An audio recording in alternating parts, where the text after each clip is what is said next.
அஸ்கிதங்க நமஸ்கார். எல்லாருக்கும் வணக்கம். இது வந்து ஒரு பிரின்சஸ் கட்டோடு இருக்கிற ஃபுல் சர்க்கிள் கவுனுக்கான கட்டிங் தான் இது. பிரின்சஸ் கட்டில் நாங்கள் எந்த டிஃப்ரென்ஸும் நான் பண்ணலைங்க. இதுக்கு முன்னாடி ஒரு ப்ளவுஸுக்கு எப்படி கட் பண்ணோமோ பேப்பர் கட்டிங் போட்டு அதை வந்து ட்ரெஸ் மேலே நம்ம லைனிங் மேலே வச்சு ப்ளேஸ் பண்ணி எடுத்தோமோ அதே மாதிரி தான் பண்ணியிருக்கேன். அதனால் இதில் எல்லாமே ஃபாஸ்ட் ஃபார்வேர்டாக இருக்கும். கன்ஃபியூஸ் ஆக வேணாம். டீட்டெயில்ஸ் மட்டும் நான் மேலே கொடுத்துருப்பேன் பாருங்கள், இதே டீட்டெயில்ஸ் தான். இதில் மட்டும் வந்து நெக் வித்து 5 வச்சுருப்பேன். அங்கே வந்து ப்ளவுஸுக்கு 4.5 தான் வச்சேன். கரெக்டாக இருந்தது. இது வந்து சுடிதார் அப்படிங்கிறதுனால ஒரு 5 இன்ச் எக்ஸ்ட்ரா வச்சுருக்கேன், அவ்வளோதான். பாடி வந்து 38 கிடையாதுங்க. பாடி வந்து பார்த்திங்கன்னா 40 வச்சுருக்கேன். கரெக்டான அளவு தான் 38. பட் நம்ம வந்து சுடிதாராக போடும்போது இன்ச்சஸ் லூஸாக வேணும் அப்படிங்கிறதுக்காக வந்து நான் 2 இன்ச்சஸ் எக்ஸ்ட்ரா வச்சுருப்பேன். 38 அப்படிங்கிறது 40 வச்சு அதை நான் அளந்து எடுத்திருக்கேன். ஒரு சேஞ்சஸும் கிடையாது. இதுக்கு முன்னாடி நான் எப்படி பிரின்சஸ் கட் பண்ணுறேன், எப்படி அளவெடுக்கிறேங்கிறது தெரிஞ்சுக்கணும் அப்படின்னா நீங்கள் அந்த ப்ளவுஸ் கட்டிங் இருக்கிறத பார்த்துக்கோங்க. அதே மாதிரி ஷோல்டர்லேருந்து 4 இன்ச்சஸ் அளந்து நாம் வந்து 9 இன்ச்சஸ் வச்சுருப்போம் ப்ளவுஸுக்கு. ஆனால் இதுக்கு ஷோல்டர்லேருந்து 10 இன்ச்சஸ் வச்சு ப்ளவுஸ் அப்படிங்கிறதுக்காக மிச்சம் இருக்கிறதெல்லாம் கீழே நான் டாப்பு சுடிதாரோட டாப்புங்கிறதுக்காக மிச்சம் இருக்கிறதெல்லாம் கட்டிங்காக எடுத்துக்கிட்டோம். No more changes. இன்னும் ஏதாவது டவுட் வேணும் அப்படின்னா நீங்கள் ப்ரீவியஸ் வீடியோ பாருங்கள், அது சேனலில் தான் இருக்கும். பேப்பர் கட்டிங் போட்டு அதையும் கட் பண்ணி எடுத்தாச்சு.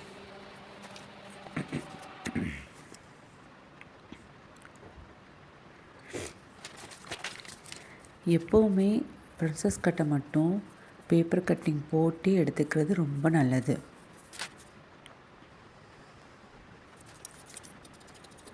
ஏன்னா ஸ்டிச்சிங்காக ஒரு 1/4 இன்ச் நம்ம விடுவோம் இல்லையா, அதை நம்ம பேப்பர் கட்டிங் போடும்போது தான் ரொம்ப நல்லா வரும்.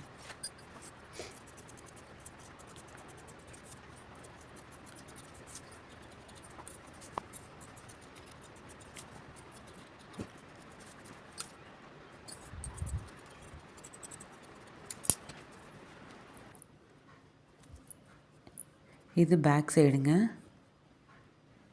பேக் சைடு நான் பேப்பர் கட்டிங் எடுக்கிறது மேலே அப்படியே வச்சு ஃபுல்லாக வந்து கட் பண்ணி எடுத்துக்கிட்டேன். அதை வந்து மெயின் ஃபேப்ரிக்கில் வச்சு, ஏன்னா மெயின் ஃபேப்ரிக் ஃபுல்லாக டிசைன்ஸ் எம்ப்ராய்டரி இருந்தது, அதை வச்சு ப்ளேஸ் பண்ணிவிட்டு கட் பண்ணி எடுத்துக்கிட்டேன்.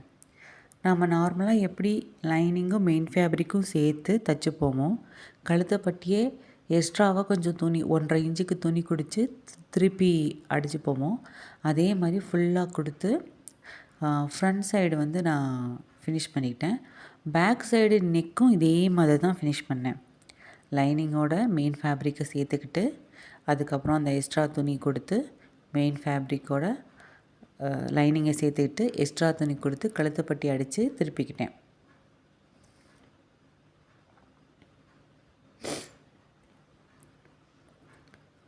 பேக் சைட் டிசைன் பண்ண ஸ்டார்ட் பண்ணுறோம்.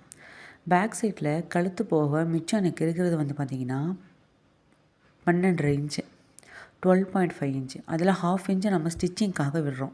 கீழே நம்ம சேர்க்கணும் இல்லையா, ஃபுல் ஃப்ராக்கை சேர்க்கணும். மேலே வந்து வழக்கம் போல் 1 இன்ச்சு விட்டுடுறோம். அப்போது மொத்த டிசைனிங் ஏரியா நமக்கு எவ்வளோ கிடைக்கும் அப்படின்னா 11 கிடைக்கும். அதில் நம்ம மொத்தம் எடுத்துக்க போகிறது 9 இன்ச்சஸ் தான். இறக்கம் மொத்தம் 9 இன்ச்சஸ் தான். சென்டர் வந்து 4.5. இப்போது டோட்டலாக பார்த்திங்க அப்படின்னா ஓகே, டோட்டலாக நமக்கு 12 இன்ச்சு இருக்கா. அதில் வந்து நம்ம 1.5 இன்ச்சு, ஏன்னா நம்ம ஸ்டிச்சிங்காக விட்டது அது போக இன்னும் 2 இன்ச்சு விட்டுக்கணும். என்ன எதுக்காக இருக்கிறேன்னா மொத்தமே டிசைன் அவ்வளோதான் இருக்கணும். அது வந்து பார்த்திங்க அப்படின்னா ஃபஸ்ட்டு போட்ட கோடு வந்து நம்மளோட பாடி மெஷர்மெண்ட்டுக்கு, 2வது போட்ட கோடு வந்து பார்த்திங்கன்னா டிசைன் அதுக்குள்ளே தான் இருக்கணும். அப்படிங்கன்னா அதை மிஞ்சி தாண்டி போயிடுச்சு அப்படின்னா நல்லா இருக்காது. நம்மளோட நார்மல் அளவை விட அதிகமாக போயிடும், முதுகில் ரொம்ப அகலமாக தெரியும். நான் வழக்கம் போல் ஒரே ஒரு திலக மாடலை ஆனால் கொஞ்சம் பெருசாக வரைஞ்சிக்கிறேன். ஏன்னா இதில் நம்ம டிசைன் வந்து ஃபுல்லாக டிசைன் பண்ண போகிறோம். 2 ஸ்டெப், மொத்தம் வந்து 3 ஸ்டெப்பில் நம்ம டிசைன் பண்ண போகிறோம். அதனால் வரைஞ்சிக்கிட்டு அதை ஆப்போசிட் சைடில் தட்டி ப்ளேஸ் பண்ணிவிட்டு அதையும் வரைஞ்சிக்கிறேன். ஒரு கேன்வாஸ் பேப்பர் எடுத்துக்கிறேன். கேன்வாஸ் பேப்பரை அது மேலே அளவாக வச்சு ட்ரேஸ் பண்ணிவிட்டு அதுக்கு ஒரு லைனிங் துணி எப்போவுமே வச்சு ஒரு லைனிங் துணியில் வச்சு ஃபுல்லாக அந்த ஷார்ப்னஸ் வர்ற மாதிரி ரவுண்டாக நீட்டாக நான் வந்து ஸ்டிச் பண்ணிக்கிறேன். எப்போவுமே ப்ளவுஸ்க்கு இந்த மாதிரி நம்ம இல்லைனா சுடிக்கு இந்த மாதிரி நம்ம டிசைன் பண்ணும்போது கேன்வாஸ் பேப்பர் வச்சு திருப்புறது ரொம்ப நல்லது. ஏன்னா டிசைன் வந்து ரொம்ப பர்ஃபெக்டாக வரும். நம்ம என்ன சைஸில் எந்த மாதிரி ஷார்ப்னஸ் எல்லாம் வேணும், வளைவுகள் வேணும்னு நினைக்கிறோமோ ரொம்ப கரெக்டாக வருங்க. அந்த வந்து நான் சின்ன பசங்களுக்கு தைக்கிறதா இருந்தாலும் சரி, நம்மளை மாதிரி பெரியவங்களுக்கு தைக்கிறதா இருந்தாலும் சரி, ஆல்வேஸ் வந்து கேன்வாஸ் பேப்பரை நான் மோஸ்ட் யூஸ் பண்ணுவேன். ட்ரேசிங் பண்ணி முடித்து அதை சுற்றி 1 இன்ச்சுக்கு விட்டுட்டு நாம் வந்து ட்ரேசிங் பேப்பரை கட் பண்ணிக்கலாம். இந்த ட்ரேசிங் பேப்பரில் வந்து இந்த ஷார்ப்னஸை வந்து ரொம்ப கேர்ஃபுல்லாக வரைஞ்சிக்கோங்க. ஏன்னா இதில் எவ்வளோ ஷார்ப்னஸ் வருதோ, எவ்வளோ நீட்டாக நீங்கள் வரைஞ்சி எடுத்துக்கிறீங்களோ அதே அளவுக்கு தான் உங்களுக்கு ப்ளவுஸ்லேயும் ட்ரேஸ் ஆகும். நீங்கள் மெயின் துணியில் வச்சு தைக்கும் போதும் அதுதான் உங்களுக்கு வரும். நான் அதோட சுற்றி எப்போவுமே ஒரு இன்ச்சஸ்க்கு அளவு பண்ணி எடுத்துக்கிறது வழக்கம்.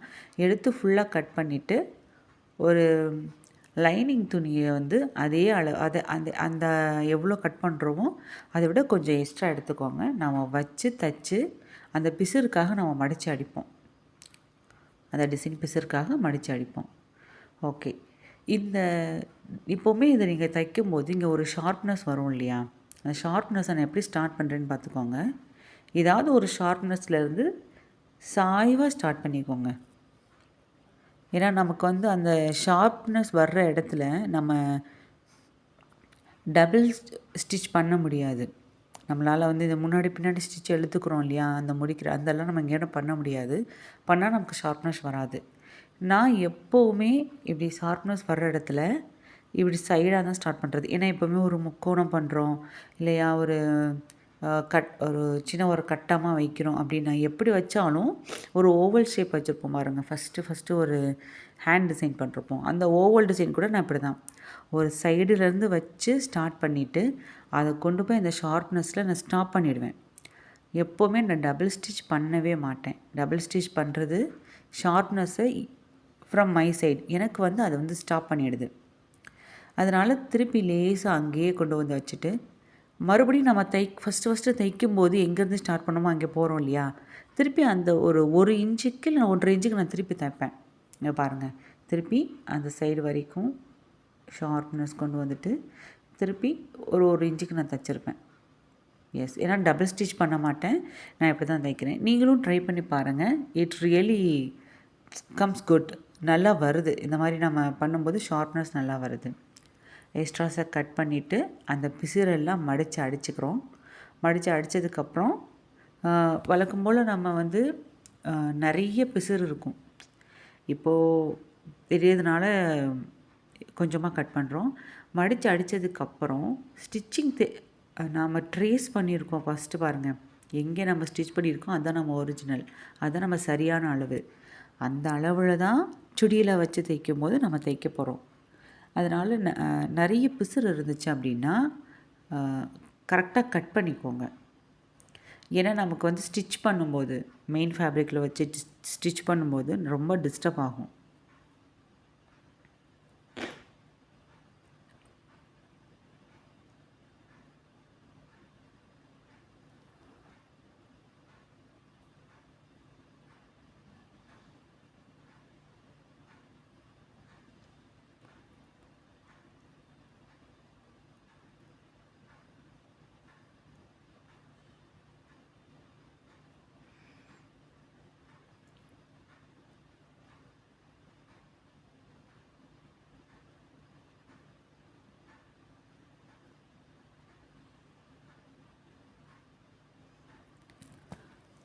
ரொம்ப மெதுவாக நிதானமாக தைச்சிக்கோங்க.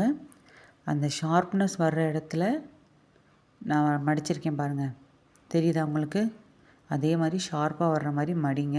ஏன்னா நமக்கு வந்து இங்கே நம்ம என்ன ஃபினிஷிங் கொடுக்குறோமோ அதே ஃபினிஷிங் தான் நமக்கு மெயின் ஃபேப்ரிக்கில் வரும். இப்போ நான் கட் பண்ணியிருப்பேன். இந்த எக்ஸ்ட்ராஸ் எல்லாம் கொஞ்சம் பார்த்து மெதுவாக கட் பண்ணுங்கள், இல்லை அப்படின்னா நம்மளால் எந்த சேஞ்சஸும் பண்ண முடியாது. நீங்கள் வந்து புது ஒரு கேன்வாஸ் பேப்பர் எடுக்கிற மாதிரி ஆகிடும். இந்த டிசைனுக்குள்ளே கட் ஆனாலும் நமக்கு பரவாயில்ல. ஏன்னா நம்ம கட் தான் பண்ண போகிறோம் வச்சு தைச்சிட்டு. பார்த்துக்கோங்க, நம்ம 1 இன்ச் இறக்கி வச்சோம் இல்லையா, அந்த 1 இன்ச் இறக்கி வச்சதுலேருந்தும் கீழே நம்ம ஒரு 2 இன்ச் விட்டோம். நம்ம மொத்தம் டிசைனிங் ஏரியாவே 9 இன்ச்சஸ்க்கு மடிச்சு தான் எடுத்திருக்கோம். அதை கரெக்டாக ப்ளேஸ் பண்ணிக்கோங்க. எக்ஸ்ட்ராஸ் கட் பண்ணிவிட்டு ஒரு பின்னோ ஊசி வச்சு ஃபுல்லாக செக்யூர் பண்ணிக்கோங்க. ஒரு 2 இடத்துல வச்சாலும் போதும். சென்டரில் ஒன்று கண்டிப்பாக வச்சுக்கோங்க. எந்த சைட்லேருந்து ஸ்டார்ட் பண்ணுறீங்களோ தைக்கிறதுக்கு அந்த சைடில் ஒன்று வச்சுக்கோங்க. அப்படி தைச்சிட்டு கரெக்டாக இதை வெளில வச்சு ப்ளேஸ் பண்ணிக்கோங்க. கரெக்டாக இருக்கா அப்படின்றது 2 வாட்டி, ஒரு தடவைக்கு 2 தடவை செக் பண்ணிக்கோங்க.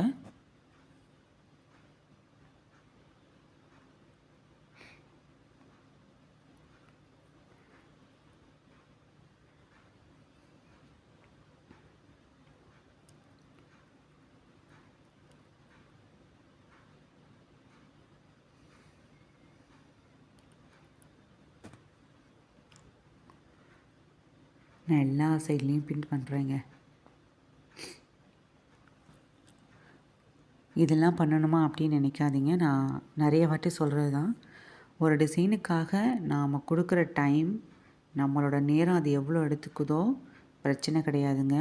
அதோட அவுட்ஃபிட் ஒன்று இருக்குது, அது நம்ம கரெக்டாக வரணும். அதுக்காக நம்ம நேரத்தை நாம் அது கொடுக்குறதுல தப்பே இல்லை. நாம் செலவு பண்ணுற நேரம் வீணாகிடக்கூடாது. அட் த சேம் டைம் மெதுவாக செஞ்சாலும் பர்ஃபெக்டாக நமக்கு வரணுங்க. 2வது வாட்டி தையலை பிரித்து போடுற மாதிரி நம்ம செஞ்சுக்கக்கூடாது. அப்படி நீங்கள் செஞ்சுக்கிட்டீங்க அப்படின்னா, ஃபஸ்ட்டு தையல் போட்டு அந்த தையலை பிரித்து எடுத்துட்டிங்கன்னா ப்ளவுஸ் வந்து ஒரு மாதிரி, அந்த துணி வந்து ஒரு மாதிரி மாறிடும். கொஞ்சம் சில துணிகள் நம்ம காட்டனில் தைக்கிறோன்னா கூட தெரியாது. சில துணிகள் நமக்கு திருப்பி தைக்க வரவே வராது. அதனால் ஒரு பிரச்சனையும் இல்லை. உங்களுக்கு இந்த ஸ்டிச்சு ஒரே ஸ்லாக்கில் போட முடியாது அப்படின்னா நீளமான ஸ்டிச்சஸ் வச்சுக்கிட்டு மெதுவாக போடுங்க. கரெக்டாக வந்திருக்கான்னு செக் பண்ணுங்கள். வந்துருச்சு அப்படின்னா அது மேலேயே சின்ன தையல் மாற்றி இன்னொரு வாட்டி போட்டுக்கோங்க. ஒன்றும் பிரச்சனை இல்லை. ஏன்னா நம்ம இதுதான் வந்து ஃபேப்ரிக்கும் இந்த டிசைனும் சேர்க்குற தையல். இது நமக்கு ஸ்ட்ராங்காக இருக்கணும். நான் அப்படியே அந்த எட்ஜஸை கொண்டு வந்து அதே மாதிரி தான் நான் வந்து ஃபினிஷ் பண்ணுவேன். எப்போவுமே வந்து நான் டபுள் ஸ்டிச் பண்ணதே கிடையாது. டபுள் ஸ்டிச் பண்ணால் அந்த ஷார்ப்னஸ் வராது. அதே மாதிரி இப்போது இந்த பின்னெல்லாம் செக்யூர் பண்ண பின்னெல்லாம் எடுத்துக்கோங்க. எடுத்துட்டு சென்டரில் இறுக்கி இந்த ஃபுல் டிசைனில் சென்டரில் கையில் எடுத்துக்கிட்டு கட் பண்ணிக்கோங்க. மெதுவாக கட் பண்ணுங்கள். ஏன்னா நம்ம ஃபேப்ரிக்கோடு அதை சேர்த்தாச்சு. நம்ம மெயின் ஃபேப்ரிக்கு, நம்ம லைனிங் எல்லாம் சேர்த்து கட் பண்ண போகிறோம். நான் கட் பண்ணுறேன் பாருங்கள். அந்த ஷார்ப்னஸ் அங்கே வரைக்கும் கொண்டு வந்து மெதுவாக கட் பண்ணிக்கோங்க. ஸ்டிச்சஸ் கட் ஆகிடக்கூடாது. இந்த எர்த் கட் பண்ணுறதை பற்றி நம்ம ஃபஸ்ட்டே சொல்லியிருக்கோம் இல்லையா. எர்த் கட் பண்ணும்போது ஸ்ட்ரைட்டாக கட் பண்ணாமல் கொஞ்சம் ஸ்லாண்டிங்கில் கட் பண்ணுங்கள், நல்லா வருது அப்படின்னு. நீங்கள் வந்து டேர்ன் பண்ணி தைக்கும்போது அந்த டிசைன் வந்து நமக்கு இழுக்கிற மாதிரியெல்லாம் இருக்காது. ரொம்ப நல்லா வந்து நம்ம டேர்ன் பண்ணி லைட்டாக தேய்ச்சி விட்டால் போதும், பர்ஃபெக்ட் ஆகிடும். இப்போவும் பாருங்கள், நீட்டாக சென்டரில் ஒரு கட், அந்த சைடும் இந்த சைடும் நம்ம எப்படி டிசைன் கட் பண்ணணுமோ அதே மாதிரி ஃபேப்ரிக்கை கட் பண்ணும்போது நீட்டாக கட் பண்ணிவிடுங்க. ஃபினிஷ்டுங்க. எர்த் கட் பண்ணிவிடுங்க எல்லாத்துலேயும். இது ரொம்ப முக்கியம். இல்லை எர்த் கட் பண்ணலை அப்படின்னா நம்ம அதை டேர்ன் பண்ணும்போது நமக்கு அது வரவும் வராது.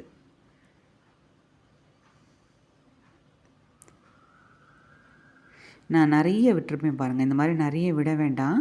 இன்னும் கொஞ்சம் முடிஞ்ச அளவுக்கு சின்னதாகவே கட் பண்ணிக்கோங்க. இதை நான் நிறைய விட்டதுனால திருப்பி மடித்து அடிக்கும்போது கொஞ்சம் சிரமமாக இருந்தது. நீங்கள் அப்படி பண்ணிக்க வேணாங்க. கொஞ்சம் ஒட்டியே கட் பண்ணுங்கள். ஒரு 1/4 இன்ச்சு ஸ்டிச்சிங்லேருந்து இருந்தால் போதும்.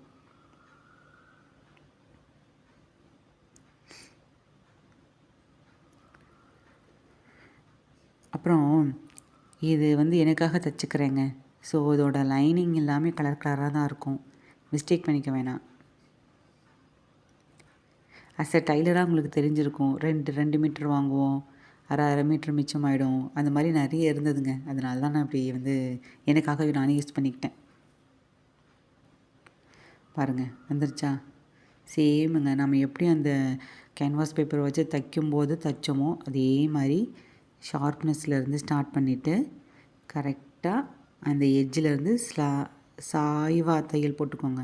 ஏன்னா நமக்கு லைட்டாக கொஞ்சம் முக்கோணம் மாதிரி வரும் இல்லையா, அந்த இடத்துல சாய்வாக தையல் போட்டுக்கோங்க. போடுறது மடிப்பு தையல். எங்கே போடணும்னு உங்களுக்கு நல்லா தெரியும். அந்த எட்ஜில் போடணும். ஒவ்வொரு வாட்டியும் அந்த ஃபேப்ரிக்கை நல்லா இழுத்து விட்டுட்டு விரலை இறுக்கி பிடிச்சிக்கோங்க. எந்த டிசைன் வேணாலும் செய்யலாம். அது நமக்கு எப்போவுமே வந்து சிரமம் கிடையாது. ஆனால் நம்ம எவ்வளோக்கு எவ்வளோ நம்ம விரல் அந்த இடத்துல இறுக்கி எப்படி பிடிச்சிக்கிறோமோ அதை பொறுத்து தான் அந்த துணி விலகாமல் இருக்கும்.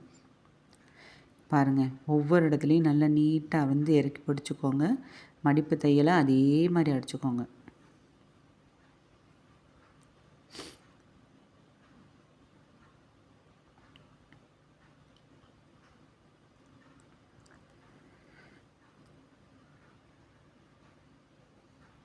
நீங்கள் நான் தைக்கிறத பார்த்துக்கிட்டே இருக்கீங்க அப்படின்னா உங்களுக்கு நல்லா தெரியும். ஒவ்வொரு தடவையும் நான் வந்து என்னோடய அந்த வலது கையை நான் இறுக்கி வச்சுப்பேன். தையல் எவ்வளோ தூரம் தையல் போடுறோமோ அந்த இடம் வரைக்கும் நான் என் விரலை இறுக்கி இங்கே நான் வச்சுப்பேன். ஏன்னா அப்போ தான் அந்த துணி விலகாமல் இருக்கும். நம்ம மடிப்பு தையல் போட்டுட்டோம் அப்படின்னா டிசைனை கன்ஃபார்ம் பண்ணி முடிச்சிட்டோம். அதுக்கு மேலே அங்கே எந்த சேஞ்சஸும் இல்லை அப்படின்னு அர்த்தம்.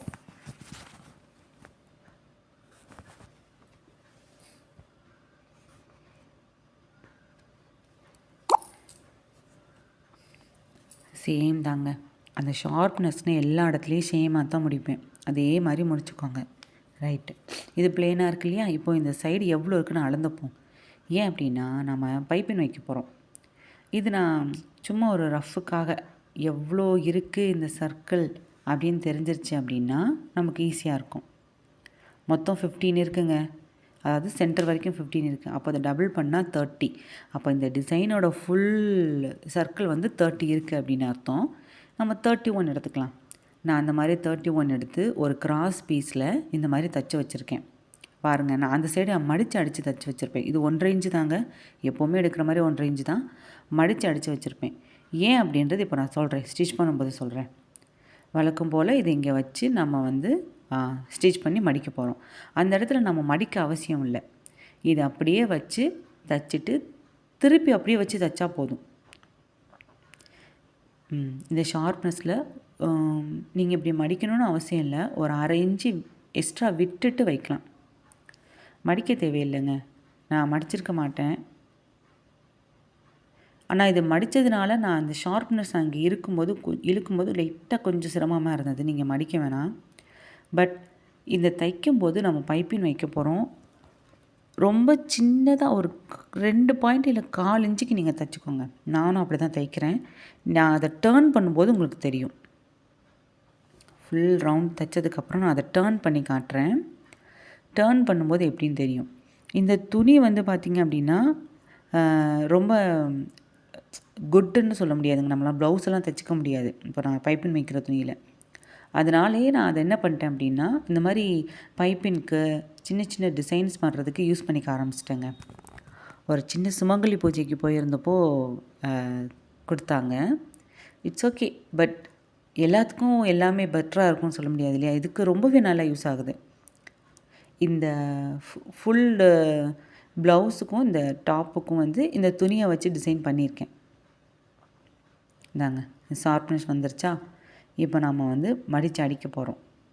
ஒன்றும் இல்லை, இது அப்படியே உள்ளே விட்டு இந்த மாதிரி கரெக்டாக விரலை இறுக்கி பிடிச்சிக்கோங்க. இந்த இடத்துல ஷார்ப்னஸ் வரும். இதே மாதிரி பண்ணியிருக்கேன் பாருங்கள். நான் மடிக்காமல் ஒரு இடத்துல நான் செகண்ட் டைம் இந்த சைடு வரும்போது தான் மடிக்காமல் விட்டுருக்கேன். ஏன்னா அந்த சைடு மடிச்சிருக்கதுன்னு இல்லையா. இந்த சைடை வந்து உள்ளே விட்டுட்டு மடித்ததை வந்து மேலே அப்படியே வச்சு க்ளோஸ் பண்ணிட்டேன். ரைட். இந்த ஷார்ப்னஸ் வந்துருச்சா. நல்லா விரலை இறுக்கி பிடிச்சிக்கோங்க. பின்னாடி இருக்கிற துணியை இழுத்து வச்சுக்கோங்க.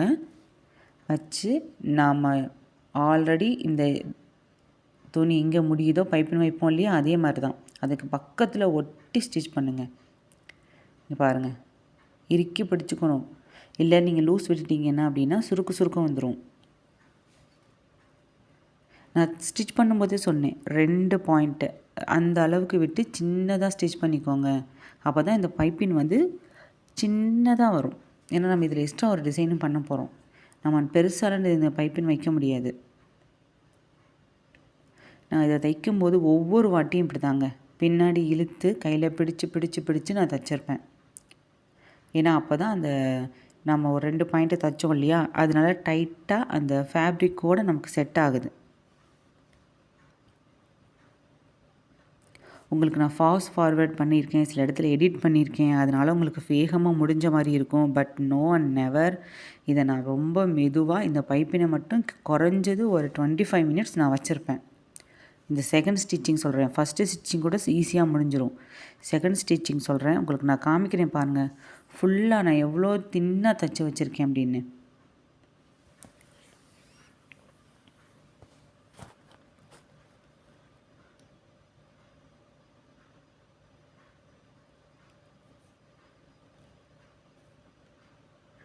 தெரியுதுங்களா? பாருங்கள். சாரி, ரொம்ப டிஸ்டர்ப் ஆகுதா? இப்போ பாருங்கள் இவ்வளோ தின்னாக இருக்குது. இதே தாங்க ஃபுல்லாகவும் இதே மாதிரி தான் ஒவ்வொரு இடத்துலையும் இழுத்து இறுக்கி பிடிச்சி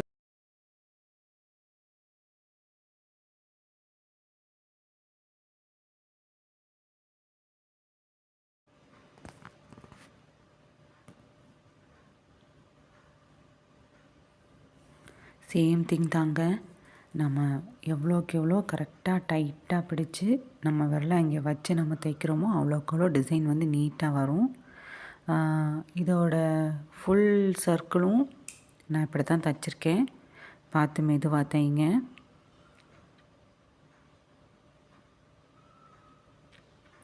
ஒன்றும் பிக் திங் எல்லாம் இல்லைங்க. எதையுமே கொஞ்சம் நிதானமாக செஞ்சால் வந்துடும். நீங்கள் ஒரு டிசைன் செலக்ட் பண்ணி அதை வந்து இப்படி தான் தைக்க போகிறோம், இதுதான் நமக்கு தேவை அப்படிங்கிறது ஃபஸ்ட்டே நீங்கள் ஒரு ஐடியா பண்ணிட்டீங்க அப்படின்னா நீங்கள் கட் பண்ணி வச்சுக்கலாம். நமக்கு லைனிங் இவ்வளோ வேணும், நமக்கு வந்து மடித்து அடிக்கிறதுக்கு எக்ஸ்ட்ரா துணி இவ்வளோ வேணும், பைப்பின் வைக்க போகிறோம், இந்த கலரில் பைப்பின் வச்சா நல்லாயிருக்கும், நம்மக்கிட்ட இருக்கிற துணியோ இல்லைன்னா கஸ்டமரோட சாரியில் என்ன கலர் இருக்கோ அதுக்கு வேறு நம்ம துணி வாங்கியிருப்போம் இல்லையா, சில்க் காட்டன்லேயோ வேறு ஏதாவது சில்கில் வாங்கியிருப்போம், செமி சில்கில், அந்த துணி நார்மலாகவே நீங்கள் பைப்பின்க்குன்னு எடுத்திங்கன்னா 1.5 இன்ச் எனஃப் தான், இல்லையா ஒரு 2 இன்ச். நம்ம இந்த இடத்துல வந்து 2 பாயிண்ட்டு இல்லை 1/4 இன்ச்சுக்கு மேலே பைப்பின் வைக்க போகிறது கிடையாது. ஏன்னா பைப்பின்னா அவ்வளோதான், அதுக்கு மேலே இல்லை. அதனால் அந்த அளவுக்கு கட் பண்ணி வச்சுக்கோங்க. இந்த ரவுண்டு நான் அளந்தேன் இல்லையா, இதை வந்து நீங்கள் பண்ணலாம். இது வந்து நல்லா எனக்கு யூஸ் ஆகுதுங்க. நம்ம வந்து சம்டைம்ஸ் வந்து கம்மியாக தைச்சிட்டு வச்சு நம்ம கொஞ்சம் நேரம் கட் பண்ணது முடியாமல் நம்ம வச்சு தைச்சிட்டு திரும்பி வந்து 1.5 இன்ச்சுக்கு நம்ம அளந்து எடுத்து தைக்கிறது பதிலாக இது ரொம்ப ஈஸியாக இருக்கும். நான் கழுத்து பட்டிக்கெல்லாம் பேக் சைடுக்கு இந்த பைப்பினுக்கு எவ்வளோ வரும்னு இப்படி தான் தைச்சி எடுத்தேன். பார்த்துக்கோங்க. அதே மாதிரி எட்ஜஸை நான் திருப்புறேன். இப்போவுமே எட்ஜஸில் பேக் ஸ்டிச் பண்ணாமல் இருக்கிறது எனக்கு தெரிஞ்ச பெஸ்ட்டுங்க. முடிஞ்சிருச்சா? நீட்டாக இருக்கும் பாருங்கள். நீங்கள் எவ்வளோக்கு எவ்வளோ உங்கள் விரலை நல்லா இறுக்கி பிடிச்சி இந்த பைப்பினை பண்ணுறீங்களோ பாருங்கள், கரெக்டாக வந்திருக்கா? ஃபுல்லாக முடிஞ்சிருச்சு. தேங்க்யூ ஃபார் வாட்சிங். இதே மாதிரி எனக்கு தெரிஞ்ச டிசைன்ஸ் எல்லாம் நான் தைச்சி போடலான் இருக்கேன். சப்போர்ட் பண்ணுங்கள், லைக் பண்ணி சப்ஸ்கிரைப் பண்ணுங்கள். இதில் இன்னும் ஏதாவது சேஞ்சஸ் பண்ணலாம் அப்படின்னாலும் கமெண்ட்டில் சொல்லுங்கள். தேங்க்யூ.